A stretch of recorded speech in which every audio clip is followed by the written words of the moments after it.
multiply two fractions, we do what they call multiplication across, because we tend to multiply the numerator by the numerator, and then the denominator by the denominator. So in this case, we will have 2 times 1 over 3 times 3, which is going to give us 2 over 9. And in this case, there's no reduction that we have to do. There's no number that goes in 2 and 9, or in which they both can be divided by. So the answer will be 2 over 9. Now let's go over a second example. In this second example, it's going to include mixed numbers. So let's say we have 2 and then 1/6 times 3 wholes and then 3/4.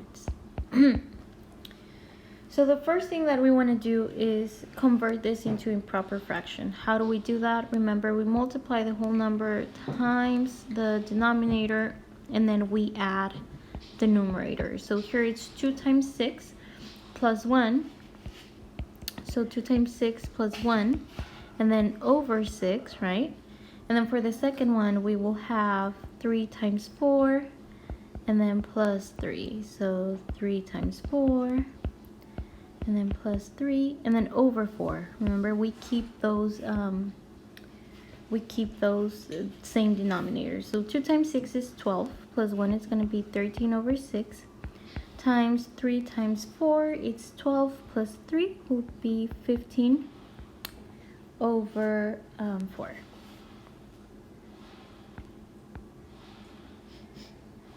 Now, in this case, we have 13 times 15. This is quite a large number, quite a large product that we will get out of those two. So let's go ahead and see if there's any numbers from the top that can be reduced with numbers from the bottom.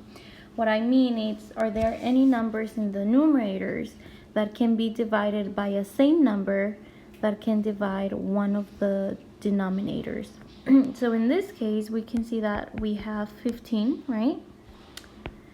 So we do have 15 here, and we have 6. Now both 15 and 6 are divisible by 3. So we can go ahead and reduce both fractions. So here 6, we can divide it by 3, and 15 can also be divided by 3. Now we can only reduce with a numerator and denominator. For instance, you wouldn't be able to reduce 15 and 13, or 6 and 4. The number 2 goes in 6 and 4, but they're both denominators. So in that case, that wouldn't work. So here what we will have is 13 over 2 times 5 over 4. And now we can go ahead and multiply 13 times 5, which is 65, over 2 times 4, which is 8. So our answer will be 65 over 8 if we leave it in improper fraction. Now, what if I asked you to convert this into a mixed number?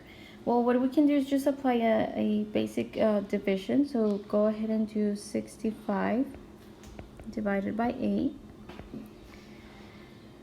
Now 8 cannot go in 6, so that's a 0, but 8 goes in 65 8 times.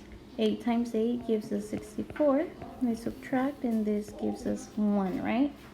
So 8 doesn't really go in 1, and there's no other number that we can bring down with 1 to keep on going with the fraction. That means that 65 over 8 equals 8 wholes. So this is a whole numbers.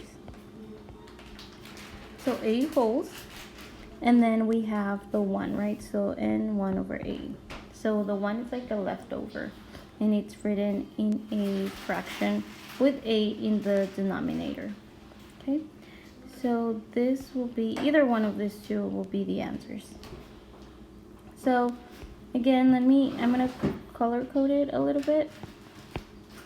So we have 8 was the whole number, so we end up with wholes. And then we had a 1 left over, so that is the leftover. And then we also had 8, which is the one that was being divided.